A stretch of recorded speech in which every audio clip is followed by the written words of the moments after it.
أيها الإخوة والأخوات, السلام عليكم ورحمة الله وبركاته.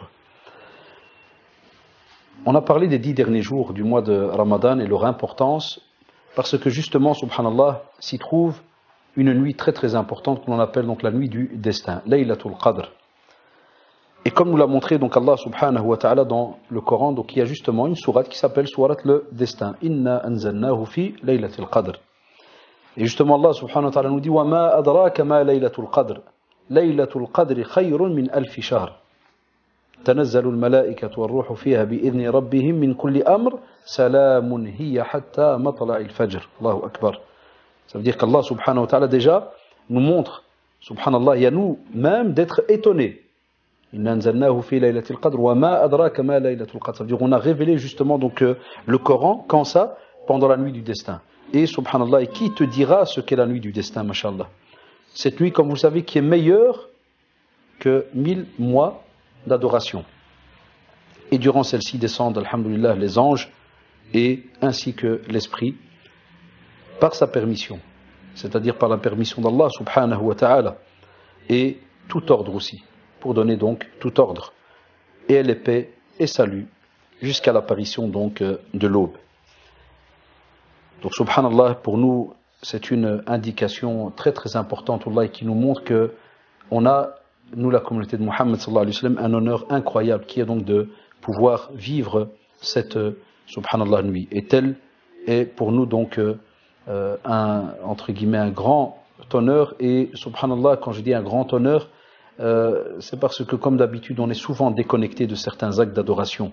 Et comme on les vit qu'une fois par an, et lorsqu'on parle comme ça et on dit honneur et on dit un grand jour et autres, certains pourraient se dire qu'est-ce que ces illuminés, qu'est-ce qu'ils racontent, et c'est une nuit qui a un nom, wallahi, comme vous le savez que Allah subhanahu wa ta'ala, on a comme ça donc une communauté qui est choisie et que lui subhanahu wa ta'ala vous donne justement ce bienfait immense et vous met de cette communauté-là. Comment pouvez-vous ne pas être fiers et heureux? Comment pouvez-vous ne pas être fiers et heureux? Parce que vous goûtez à sa clémence subhanahu wa ta'ala, puisqu'il vous dit que voilà, je vous donne cette nuit, mais elle équivaut à plus de 1000 mois d'adoration. Allez voir, mashallah, qu'est-ce qu'on est capable donc subhanallah d'adorer pendant plus de 1000 mois. Combien d'actes d'adoration sommes-nous donc capables de faire? On est vraiment subhanallah dans le bienfait au sens propre du terme. C'est pour cela que Ibn Kathir dit concernant donc justement la parole d'Allah subhanahu wa ta'ala, encore un autre bienfait, que donc les anges ainsi que l'esprit, donc on parle de Jibril alayhi salam, donc vont par la permission d'Allah subhanahu wa ta'ala donc descendre aussi pour tout ordre. Il vous dit que cela signifie que cette descente subhanallah d'anges augmente pendant cette nuit en raison de la quantité et le nombre mashallah immense des anges donc et des bénédictions donc qui va y avoir de la part d'Allah subhanahu wa ta'ala. Et c'est pour ça qu'on dit tanazzal. Tanazzal, ça veut dire que cela va se faire pas d'un coup, mais ils vont arriver, subhanallah, par vagues successives. Ça veut dire que, mashallah, si on pouvait et on devait imaginer ce jour-là, wallahi, ça doit être, subhanallah, un mashhad, ça veut dire quelque chose que l'on voit de incroyable s'il fallait donc imaginer donc cette somme. Et c'est pour cette scène, subhanallah. Et c'est pour cela que les actions alors vont être mieux que des actions, mashallah, accomplies comme l'ont calculé donc certains, plus de 83 ans. Et 4 mois, imaginez-vous. C'est quasi plus d'une vie, 83 ans, il te la donne dans une seule nuit. Mais il y a un effort à fournir, tu ne sais pas quelle est cette nuit. Les savants ont divergé. On vous dit dans la plupart des textes, vous attendez donc justement les jours impairs. Et Abu Huraira, dans la tradition rapportée par le Bukhari et Muslim, nous dit justement que le prophète m'a dit quiconque va donc veiller la nuit du destin avec foi et en aspirant et en comptant sur la récompense, il se verra pardonner donc ses péchés passés. Imaginez-vous, ça veut dire qu'on va la passer dans l'adoration, dans la prière nocturne, dans la sincérité, rattachée à Allah subhanahu wa ta'ala. Et c'est pour cela que Aïcha radiallahu anha disait que justement, rappelez-vous, qu'est-ce qu'on a dit dans la tradition qu'on a citée dans le cours qui parlait des 10 derniers jours, le prophète sallallahu alayhi wa sallam serrait justement donc son panier et il délaissait le lit par rapport à tout ce qui était les relations et autres, et des fois même laisser ses épouses et, mashallah, se rattacher donc à l'adoration. Mais il réveillait aussi sa famille. Ça veut dire que quand il délaissait, pour pas que certains croient que dans notre religion c'est fini, l'homme là apparemment délaisse son épouse puis au revoir, non loin de là, puisqu'il faisait appel aux membres de sa famille pour leur dire voilà, les 10 derniers jours sont là, la prière aussi, comme faisait Omar ibn Khattab quand il appelait donc sa famille et allait toquer chez chacun. Et le prophète à ce moment-là dit, allez toquer donc chez sa fille Fatima radiallahu anha et son beau-fils donc Ali radiallahu anhu.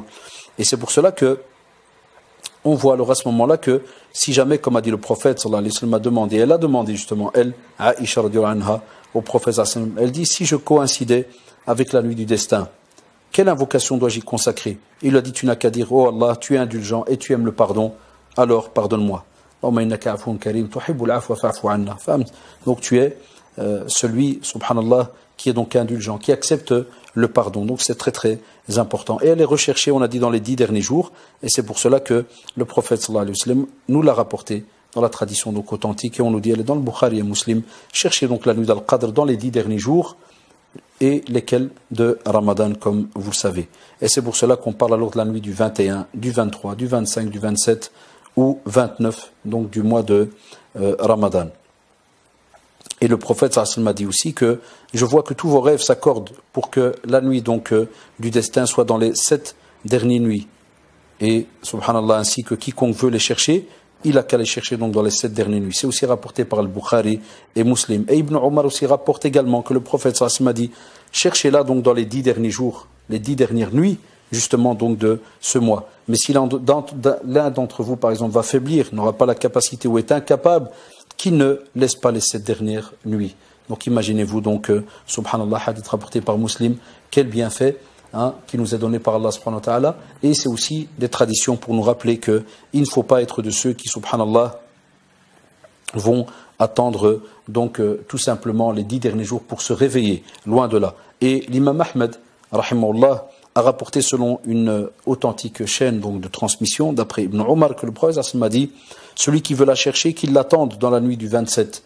Et donc, c'est un hadith rapporté par Ahmed et aussi authentifié donc, par le cheikh Arnaoud, hafidahullah, et l'avis de l'Albani aussi, qui est donc l'avis de l'Albani, rahimahullah, et d'Ibn Uthaymi, rahimahullah. Mais ils le disent aussi, dans leurs commentaires, dans les explications des fois de certaines traditions, comme vous le savez, que, subhanallah, on n'a pas, entre guillemets, donc, interdiction de l'attendre, comme on l'a dit, 21, 23, 25, 27, 29, mais on vous dit, subhanallah, la fixation de sa date, comme vous le voyez, il y a divergence donc entre les savants. C'est pour ça que même, je vous ai cité les autres avis par rapport aux compagnons, puis d'autres avis par rapport aussi aux savants, parce qu'ils prennent justement les textes qui émanaient des compagnons, et c'est pour cela que la plupart donc vous disent que à ce moment-là, chacun d'entre nous donc suit. C'est pour ça que par exemple, si vous prenez certaines opinions qui divergent, on vous dit certains pensent que c'est la nuit du 21 et d'autres que c'est la nuit du 23.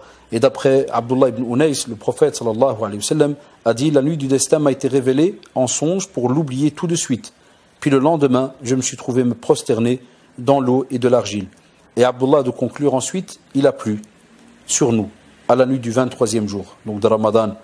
Alors le prophète sallallahu alayhi wa sallam a guidé notre prière, puis il est sorti de nouveau et la trace d'eau et de l'argile, donc avec une trace d'eau et d'argile sur son nez, rapporté donc par Muslim. Et d'autres encore vont parler et vont dire que c'est la nuit donc du 25. Et on va voir qu'elle change de date dans les nuits impaires. C'est pour ça que, subhanallah, les savants ont dit alors à ce moment-là, wallahi, souvent ils vous disent que faites votre possible pour donc être présent durant toutes les nuits. Vous êtes censé être présent durant toutes les nuits. N'attendez pas alors spécialement le 27 comme on le voit dans certaines mosquées où tout le monde vient pour spécialement se rassasier et ça devient, comme disaient certains, Laylat al-Qadr, ça veut dire qu'on amène plutôt les tanajar, vous savez, les grandes marmites et autres, plus pour manger, remplir le ventre et autres là. Si vous étiez habitué à manger tous les jours à la mosquée, alhamdulillah, mais que ce jour-là soit spécialement le jour où, wallah, je suis par exemple, ça fait une dizaine d'années que je suis au centre islamique, j'ai toujours été étonné que Laylat al-Qadr, lorsque les gens viennent spécialement, donc la nuit du 27, wallahi, avec tout ce qu'on fait comme location, le parc et autres, on arrive à des 5-6 000 personnes. Ça peut vous étonner, mais wallahi, rien que le centre arrive à quasi 3 000 et quelques personnes, et on met 2 tentes dans le parc, donc on frôle les 5 à 6 000 personnes, donc directement. Ça c'est incroyable, subhanallah, venir comme ça, seulement ce jour-là, pour avoir soi-disant ce pardon. Où étais-tu hier et avant-hier et les autres jours? Et aussi plein de nourriture qui vient, et les gens pensent qu'il faut absolument ce jour-là sacrifier une bête et ainsi de suite. Donc là, vous allez profiter de toutes ces nuits, spécialement les nuits impaires, mais comme vous l'avez remarqué, celui qui est intelligent, qui est un investisseur, va profiter des 30 jours complet. Alhamdulillahi Rabbil Alamin, assalamu alaikum, que la paix soit sur vous. Allah subhanahu wa ta'ala crée et choisit. Il a créé des êtres humains et parmi ces êtres humains, il a choisi des prophètes et des envoyés. Et parmi eux, il y a bien sûr Moussa alayhi salam, Nuh, Ibrahim, Isa alayhi salam et le prophète Mohammed alayhi salatu wasalam. Parmi ces prophètes, il a choisi deux, Ibrahim et le prophète Mohammed alayhi salatu wasalam. Et parmi ces deux, il a choisi un, le prophète Mohammed alayhi salatu wasalam. De même, Dieu a créé les jours, il a créé les mois, il a créé les années. Et parmi ces années, parmi ces mois, parmi ces jours, il choisit les plus importants, les plus méritoires, les plus beaux, les plus nobles auprès d'Allah subhanahu wa ta'ala. Et parmi ces journées-là, parmi ces mois-là, il y a bien sûr le mois de Ramadan, il y a parmi ces journées-là, Laylatul Qadr. La nuit du destin. Et qui te dira qu'est-ce que la nuit du destin? Laylatul Qadr, la nuit du destin, khayrun min alfi shahr, comme Dieu l'a dit dans le Coran. Elle est meilleure que 1000 mois, plus de 80 années. C'est-à-dire, Dieu te rappelle que même si tu as eu des déficiences, même si tu as glissé pendant le Ramadan, même si tu n'as pas assez prié, même si tu n'as pas assez évoqué, innamal a'malu bil khawatim, les actions ne valent que par leur fin, et que Dieu nous accorde à toutes et à tous une bonne fin. Et le fait que les actions ne valent que par leur fin, ça pousse l'être humain à avoir de la retenue et ne pas agir avec orgueil ou en étant trop sûr de lui. Et bien de même pour le Ramadan, les actions ne valent que par leur fin, c'est-à-dire que les meilleures des actions, les meilleurs des jours, khitamuhu misk, c'est la fin du Ramadan. Et pourquoi pas alors que le prophète nous dit que il nous rappelle que c'est la dernière ligne droite. Et pour réussir cette dernière ligne droite, eh bien il faut savoir comment réagir, comment profiter. Comment réussir ces 10 dernières nuits? Et il nous rappelle qu'il y a une nuit parmi ces nuits-là qui est Laylatul Qadr. Mais elle est où? Où l'a trouver cette nuit-là? Eh bien, dans le hadith rapporté par At-Tabarani, avec une chaîne de transmission bonne, Ibn Unais a interrogé le prophète alayhi salatu wasalam. Il lui a dit, « Ya Rasulallah, dans quelle nuit dois-je chercher la nuit du destin ?» Il voulait la trouver. Alors que bien sûr, il y a des athars, il y a des textes qui nous montrent que c'est peut-être, ou c'est plus probable qu'elle soit la 27e nuit. D'autres nous disent que c'est les nuits impaires, mais dans tous les cas, vous savez très bien que certains ont commencé à jeûner un jour, d'autres personnes dans d'autres coins du monde ont jeûné le lendemain. Donc, qui va tomber vraiment dans la 27e nuit? Et peut-être la nuit paire pour nous, c'est la nuit impaire pour d'autres. Dieu est-il inéquitable? Hasha lillah. Alaysa Allahu bi ahkamil hakimin. Dieu est équitable. S'il donne la récompense à une partie, eh bien, il donnera la récompense à l'autre partie du monde aussi, d'après leurs efforts. Donc, où se trouve cette nuit-là? Ibn Unais a interrogé le prophète. Il dit, ô messager de Dieu, où dois-je chercher cette nuit Laylatul Qadr? Le prophète alayhi salatu wasalam lui a dit, si je ne craignais pas que les gens ne se contentent que de la prière de la 27e nuit en abandonnant le reste des nuits, je t'aurais informé sur cette nuit-là. Donc il nous rappelle que si les gens savaient, ils n'auraient plus fourni d'efforts en dehors de Laylatul Qadr, la nuit du destin. Donc il ne nous a pas informés. Certains savants ont même dit que Dieu, chaque année, eh bien, il change cette nuit-là pour récompenser ceux qui vraiment méritent, ceux qui l'ont recherché. Et Dieu nous dit de chercher ces trésors, ces millions, ces milliards, je vous dis pas d'euros, parce que là on aurait fait des nuits blanches pendant des années. Ces milliards de bonnes actions, mieux que 1000 mois, vous imaginez ou quoi? Mieux que 1000 mois. Eh bien, il nous dit, cherchez-la en fournissant un peu d'efforts pendant 10 nuits. C'est pas énorme. Donc là, on fournit le maximum d'efforts. Mets-toi à fond dans les actes d'adoration de manière intelligente. C'est-à-dire, premièrement, dis-toi que je fais tout pour essayer de faire Salat al-Maghrib en groupe si j'en ai les capacités, particulièrement pour les hommes et pour les femmes, sinon de le faire en famille. Ça, c'est la première des choses, car la prière en groupe est beaucoup plus méritoire que la prière faite de manière individuelle. Donc, la prière en groupe. La deuxième des choses, dis-toi, chaque soir, je fais tout, je mets tout en œuvre pour essayer de nourrir les gens. Nourrissez les pauvres, les gens de manière générale. Vous rentrerez au paradis en paix. Donc, dis-toi, chaque soir, je nourris quelqu'un. Si minime soit cette quantité de nourriture, chaque soir, je nourris quelqu'un. As-sadaqa, la meilleure des aumônes, c'est celle qui est faite pendant le Ramadan. Et là, parmi les premières des choses que regretteront les gens quand ils quitteront ce bas monde, comme Dieu a dit, c'est qu'ils diront à Dieu de les remettre sur terre pour qu'ils puissent donner des aumônes. Donc, faites des aumônes. Chaque soir, dis-toi, je fais une aumône. Particulièrement dans des projets qui vont être considérés comme des sadaqa jariya, perpétuels, qui vont perdurer dans le temps, incha'Allah ta'ala. Donc, chaque soir, ne serait-ce que 10 euros, 100 euros, 1000 euros, 50 euros, 1 euro, nourrir chaque soir. Troisième des choses, chaque soir, dis, je lis le Coran pour tomber dans la nuit où le Coran a été révélé, la nuit du destin, alors que je suis en train de lire le Coran, la parole de Dieu, avec méditation. Dieu dit أَفَلَا يَتَدَبَّرُونَ الْقُرْآنَ أَمْ عَلَى قُلُوبٍ أَقْفَالُهَا. Ne méditent-ils pas le Coran ou ont-ils des cadenas dans leur cœur? Essaye de méditer le Coran en lisant un exégèse, avec la page, en méditant, en ayant une certaine isolation entre toi et ton Seigneur. Al-Hassan al-Basri disait méditer 1 heure, mais préférable que de prier toute une nuit sans avoir un cœur présent. Le prophète faisait cette méditation, cette retraite spirituelle pendant les 10 dernières journées de Ramadan, et lors de l'année de sa mort, il l'a fait pendant les 20 dernières journées. Pourquoi? Car le prophète aimait se retrouver seul avec Dieu dans l'intimité, dans cet isolement, et demander à Dieu, méditer. Et c'est ce que faisait le prophète même avant d'avoir eu la révélation. Donc, prends un temps lors de ces nuits pour te mettre en face de ton Seigneur Tabaraka wa Ta'ala, en te rappelant de toutes tes erreurs, toutes tes déficiences, et combien de fois Dieu a répondu par ton mal, parce qu'il y a de meilleur en te pardonnant, et pleure par amour pour Dieu. Demande pardon pour tout ce que tu as fait de mal. Chaque nuit, fais-les. Il ne faut jamais délaisser cela. 4e ou 5e des choses, multiplie le dhikr. Prends un chapelet et répète Subhanallah, Subhanallah, Subhanallah, Alhamdulillah, Alhamdulillah, Alhamdulillah, Allahu Akbar, Allahu Akbar, Allahu Akbar. Au maximum. Essaye de le faire le maximum de fois pendant ces nuits-là. 6e des choses, essaye de ne pas rater au moins les prières de Tarawih chaque nuit. Si tu ne peux pas, au moins de faire quelques unités de prière après Salat al-Isha en finissant par al-Witr. Et bien sûr, augmente le maximum d'invocations. Comme le prophète alayhi salatu wassalam le faisait, c'est-à-dire qu'il redoublait les efforts, eh bien toi, redouble d'efforts aussi. Aïcha disait, lorsque les 10 dernières nuits rentraient, le prophète serrait son vêtement, se consacrait à l'adoration et il réveillait sa famille pour faire quelques prières dans la nuit, se retrouver dans une ambiance spirituelle, se rapprocher d'Allah subhanahu wa ta'ala. Donc on est rentré, c'est la dernière ligne droite, retrousse tes manches, mets-toi à fond, rapproche-toi de ton Seigneur tabaraka wa ta'ala de manière sereine et apaisée, remercie Dieu. Dis Ya Rab, merci de m'avoir permis encore une fois d'être vivant pour me rapprocher de toi et de bénéficier de ces milliards de bonnes actions en fournissant quelques efforts. Qu'Allah subhanahu wa ta'ala nous permette à toutes et à tous de profiter de cette nuit bénie, qu'Allah Jalla wa Ala nous bénisse, qu'Allah nous fasse de la fin de notre Ramadan les meilleurs moments et qu'Allah nous accorde à toutes et à tous une bonne fin heureuse et une vie sereine et apaisée. Amin. Wassalamu alaikum.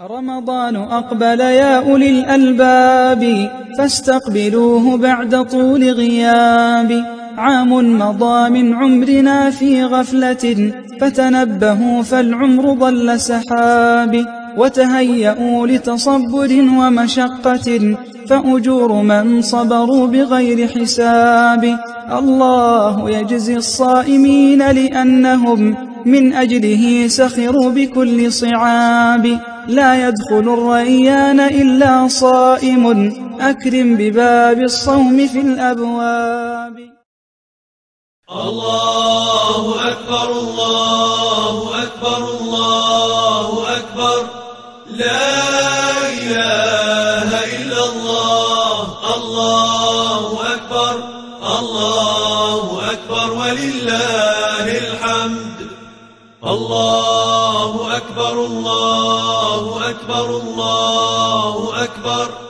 لا إله إلا الله الله أكبر الله أكبر ولله الحمد اللهم أهل علينا شهر رمضان بالأمن والإيمان والسلامة والإسلام والتوفيق لما تحب وترضى يا ذا الجلال والإكرام اللهم أعنا فيه على الصيام والقيام